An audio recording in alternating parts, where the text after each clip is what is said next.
जंगल में कालू कौवे और रानी कौवे की नई नई शादी हुई थी। हाय रे, मेरी बहू तो बहुत सुंदर है। बस बेटा, तुम्हें किसी भी चीज की जरूरत हो तो तुम मुझे बता देना। जी ठीक है माँ जी। रात हो जाती है।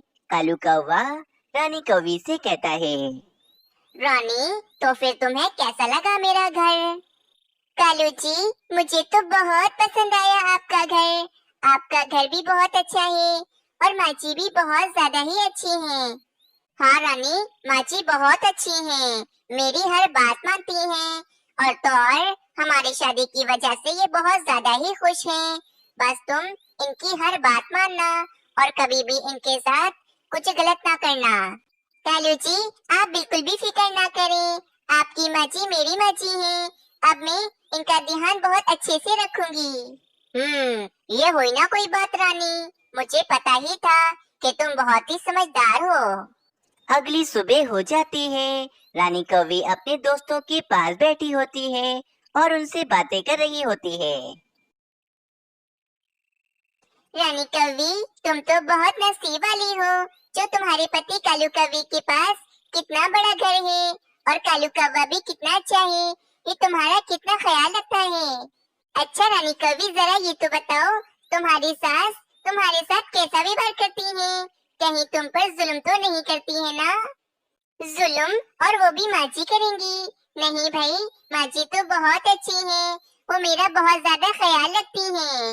नहीं रानी कवि, तुम अपनी सास को ज्यादा मासूम मत समझना, क्योंकि मैंने सुना है कि सासें बहुत ज्यादा जालिम होती हैं। कहीं ऐसा तो नहीं कि शादी के एक हफ्ता गुजरते ही तुम्हारी सास तुम पर जुल्म करना शुरू कर दें? अरे बुलबुल बहन, तुम्हारा क्या मतलब है? तुम बिला वजह मुझे क्यों डरा रही हो? देखो भाई, मैं सच बता रही हूँ जो मैंने अपनी आंखों और कानों से सुना है। रानी कवि, कल ही मैंने एक चिड़िया से पूछा कि उसकी सास उसके साथ कैसा व्यवहार करती है, तो उस चिड़िया ने मुझे बताया कि शुरू शुरू में उसकी सास तो उसके साथ बहुत ही अच्छा व्यवहार करती थी, परंतु आहिस्ता आहिस्ता जब वक्त गुजरता रहा तो उसकी सास सारा काम उस चिड़िया से करवाती थी और तो और उसे मारा भी करती थी। आखिर में क्या हुआ कि वे चिड़िया सब कुछ छोड़कर अपने मैके में जाकर बैठ गई और अभी तक वे अपने मैके में ही है। हाय रे, ये तो बहुत गलत हुआ उस चिड़िया के साथ। अगर मेरे साथ भी कुछ ऐसा ही हो गया तो मैं कहाँ जाऊंगी? रानी कवि, यही तो मैं तुम्हें समझा रही हूँ कि तुम अपनी सास से बचकर रहना। कहीं ऐसा ना हो कि कुछ दिनों के बाद वे तुम्हारे साथ बहुत ही बुरा व्यवहार करें। अरे कैसी बातें कर रही हो बुलबुल बहन? जरूरी तो नहीं कि एक चिड़िया की सास बुरी हो तो रानी कवि की सास भी बुरी हो। हाँ हाँ रानी कवि, मीनू चिड़िया ठीक कह रही है, ये बुलबुल तो कुछ भी बोलती है। अच्छा रानी कवि, तुम अपने घर जाओ कि इससे पहले कालू कौवा तुम्हें ढूंढता हुआ यहाँ आ जाए। फिर रानी कौवी वहाँ से चली जाती है। बहू बेटा, मेरा भोजन मसाले वाला नहीं बनाना, मैं सादा भोजन खाती हूँ, क्योंकि मसाले वाले भोजन से मेरी तबीयत खराब हो जाती है। जी माँ जी, आप बेफिक्र हो जाएं, मैं आपके लिए सादा भोजन ही बनाऊंगी। ये कहकर कोमल चिड़िया रसोई की तरफ चली जाती है। कुछ ही देर के बाद कोमल चिड़िया अपनी सास के लिए सादा भोजन बना देती है। माँ जी का भोजन तो बन गया है, परंतु पहले इसे चख लेती हूँ। अगर ज्यादा मसाले वाला हुआ तो माँ जी से मुझे डांट पड़ेगी। फिर रानी कौवी थोड़ा सा वे भोजन खाकर देखती है। अरे रे, ये भोजन तो बिल्कुल ही फीका है, माँ जी को बिल्कुल भी मजा नहीं आएगा। चलो थोड़ा सा मसाला मिला देती हूँ। कुछ ही देर के बाद कोमल चिड़िया वे भोजन लाकर अपनी सास को देती है और माँ जी वे भोजन खाने लगती हैं। अरे बेटा, मैंने तुमसे कहा भी था कि मेरे लिए सादा भोजन बनाना, फिर भी तुमने कितना मसाला डाला है। पर माँ जी, आपका भोजन तो बिल्कुल बस स्वाद था, इसीलिए मैंने थोड़ा सा मसाला डाल दिया था इसमें। मुझे लगा कि आपको भोजन अच्छा लगेगा। अच्छा कोई बात नहीं बेटा, आइंदा ध्यान रखना, मेरे भोजन में बिल्कुल भी मसाला नहीं डालना। रात हो जाती है। कालू कौवा सो रहा होता है। परंतु रानी कौवी अभी तक जाग रही होती है। बुलबुल बहन की बातों ने तो मुझे परेशान करके रख दिया है। कहीं कुछ महीनों के बाद माँ जी मेरे साथ बुरा सलूक न करें। रानी, तुम अब तक जाग रही हो, सो जाओ भाई। फिर रानी कौवी और कालू कौवा दोनों सो जाते हैं। रानी कौवी बहुत ही चिंता में सोती है, इसी कारण उसे एक सपना आता है। अरे बहू, कहाँ गई थी तुम? मैं तुम्हें कब से आवाजें दे रही थी, कहाँ थी तुम? जी माँ जी, बस मैं भोजन ढूंढने गई थी, इसीलिए थोड़ा समय लग गया मुझे। वैसे मैं आपको बता के गई थी। अगर मुझे बताकर गई थी तो क्या मुझ पर एहसान किया था? इतनी देर में क्यों आई हो? अब मैं तुम्हें नहीं छोड़ूंगी। फिर रानी कौवी की सास एक डंडी से रानी कौवी को बहुत मारने लगती है। बस तभी डर के मारे रानी कौवी की आंख खुल जाती है।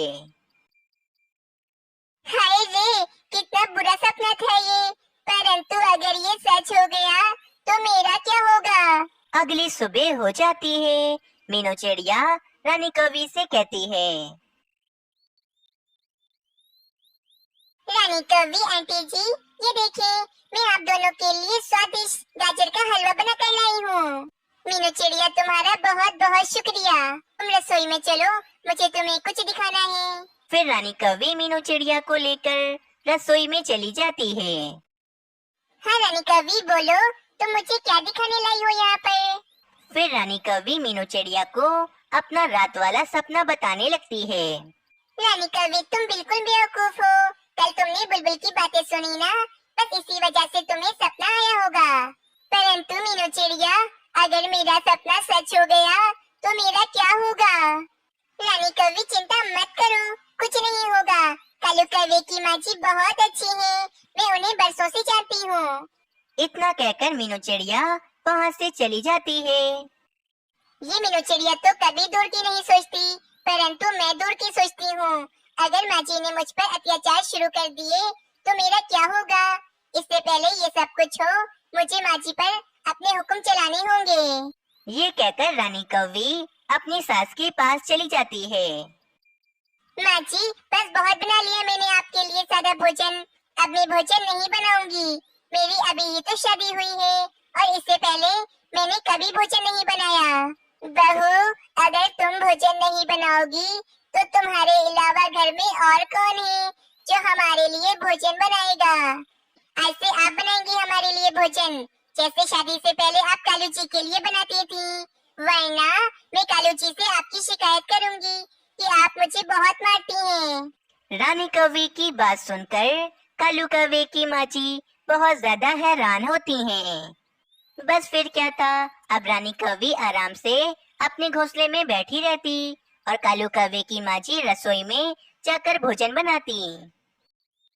जब से माँ जी घर की काम करने लगी हैं, मुझे तो बहुत आसानी हो गई है। परंतु अगर कालू जी ने माँ जी को घर के काम करते हुए देख लिया तो वो मुझ पर बहुत गुस्सा होंगे। बस अब मुझे किसी भी तरह माँ जी को अपने घर से निकालना होगा। अगर माँ जी इस घर से चली गई तो मेरा बुरा सपना कभी पूरा नहीं होगा। आज तो मैं माँ जी को घर से निकाल दूंगी और कालू जी से कहूंगी कि माँ जी दूसरे जंगल अपने रिश्तेदारों से मिलने गई हैं।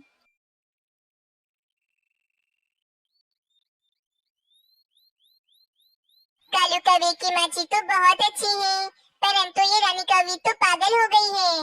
मुझे जल्द ही कुछ न कुछ करना पड़ेगा। फिर मीनू चिड़िया वहाँ से चली जाती है। अरे बहू, तुम मुझे बताओ मैं कहाँ जाऊंगी? कालू के अलावा मेरा कोई नहीं है इस दुनिया में। माँ जी, आप इस घर से जाती हैं या फिर मैं आपको धक्के देकर निकालूं इस घर से? बेटा, मैं तो तुम्हें अपनी बेटी समझकर इस घर में लाई थी, परंतु तुम मुझे किस बात की सजा दे रही हो? बस माँ जी, मैं कुछ नहीं जानती, आप यहाँ से चली जाए फौरन। तभी मीनू चिड़िया कालू कौवे को लेकर वहाँ पर आ जाती है। रानी, ये तुम क्या कर रही हो? मेरी माँ को घर से क्यों निकाल रही हो तुम? कालू जी, आप यहाँ पर कैसे? आप तो काम पर गए थे ना? रानी, मैं तो तुम्हें बहुत मासूम कवि समझता था, परंतु तुम तो मेरी माँ जी के साथ कितना बुरा सलूक कर रही हो। तुम्हें पता है, आज सुबह माँ जी ने मुझे पैसे दिए थे और कहा था कि मैं तुम्हारे लिए एक सोने का सेट बनवा कर ले आऊं। बस अब मैं तुम्हारे साथ नहीं रहूंगा।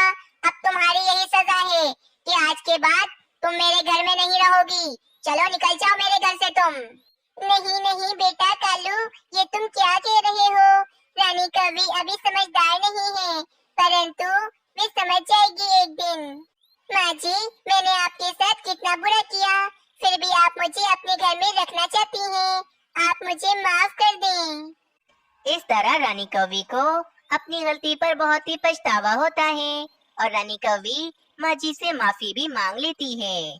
अगर आप सबको ये कहानी अच्छी लगी तो चैनल को जरूर सब्सक्राइब करें और कमेंट सेक्शन में अपनी राय देना ना भूलें। दूर किसी जंगल में काफी सारे पक्षी रहते थे। सभी पक्षी ही बहुत ज्यादा ही अमीर थे।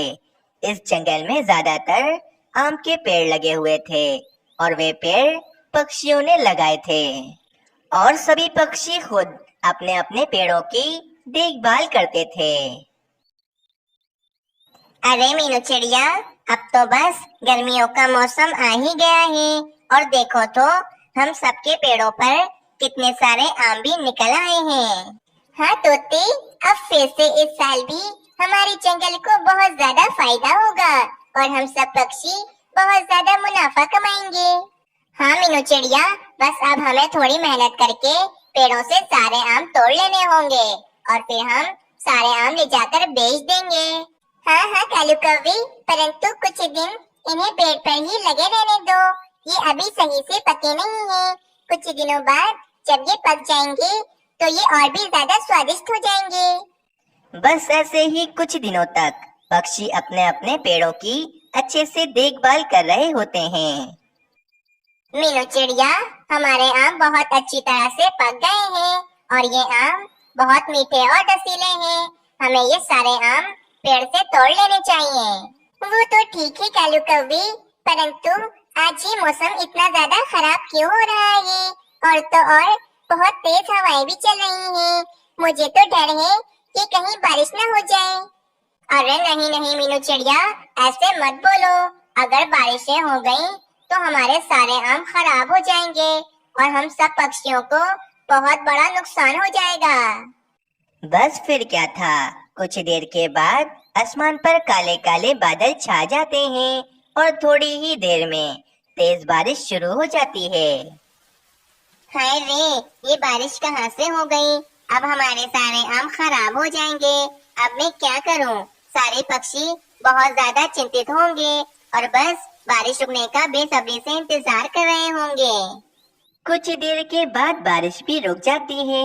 सारे पक्षी अपने आम के पेड़ों को देखने के लिए आते हैं तो वे देखते हैं कि इनके सारे आम बारिश के कारण जमीन पर गिर गए होते हैं और वे तो बिल्कुल काले पड़ गए होते हैं। अरे रे, ये क्या हो गया? हमारे सारे आम बर्बाद हो गए। अब हम क्या करेंगे? अब तो हमारे पास खाने के लिए ना तो आम है और ना ही कोई भोजन है। अब हम सब भूखे मर जाएंगे। हाँ हाँ कालू कौवी, अब हम इन सड़े हुए काले काले आमों का हम क्या करेंगे? अरे पक्षियों, ये सारे आम बारिश की वजह से खराब नहीं हुए हैं, बल्कि ये तो मीनू चिड़िया की वजह से खराब हुए हैं। ना हमें मीनू चिड़िया पहले आम तोड़ने से मना करती और ना ही हमारे आम खराब होते। अगर हम सारे आम पहले ही तोड़ लेते तो आज हमारा इतना बड़ा नुकसान नहीं हुआ होता। ये सब कुछ इस मीनू चिड़िया की वजह से हुआ है। बस कालू कौवे के ये कहते ही सारे ही पक्षी मीनू चिड़िया को ही दोष देने लगते हैं। पक्षियों, तुम सब बिल्कुल ठीक कहते हो, परंतु मैंने ये आम देर से तोड़ने के लिए इसीलिए कहा था ताकि ये आम और पक्के और भी ज्यादा रसीले और मीठे हो जाएं। मुझे तो पता ही नहीं था कि बारिश हो जाएगी और बारिश की वजह से सारे आम खराब हो जाएंगे। पक्षियों, मुझे माफ कर दो। परंतु मीनू चिड़िया, तुम्हारे इस महान उपाय ने हम सब पक्षियों को बर्बाद कर दिया है। अब हम सब पक्षी भूखे ही मर जाएंगे।